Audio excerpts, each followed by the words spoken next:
Zbardhe deklarata Mario mohon vrasjen e Martincanit, qëllova me thik vetëm Luiz Meçen. Mario Përlleshaj, adoleshenti arrestuar si autori vrasjes së Martincanit në shkollën Fanoli në Tiranë, ka mohuar përfshirjen e tij në krimin e rënd.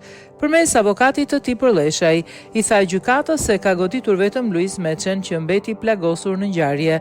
Ndërkohë, në seancën e djeshme dëshmoi edhe një tjetër adoleshent që ishte i pranishëm në momentin kur nxënësi 14 vjeçar mbeti vdekur. Vrasja Martincanit ndodhi në 18 nëntor 2024 në Tiranë, rreth 200 metra larg shkollës Fanoli. Konflikti mes dy adoleshentëve kishte nisur 3 ditë më herët brenda ambienteve të shkollës për motive të dobta, ndërsa agravoi deri në përdorimin e armëve të ftohta.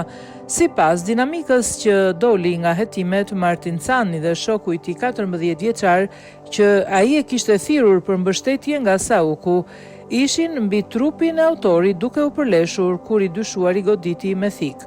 Nga plagët humbi jetën Martincani dhe mbeti plagosur shoku i tij, ndërsa gjatë konfliktit u vet plagos në krah edhe autori dyshuar që disa orë pas krimit të rënd postoi edhe foton e thikës në rrjetet sociale.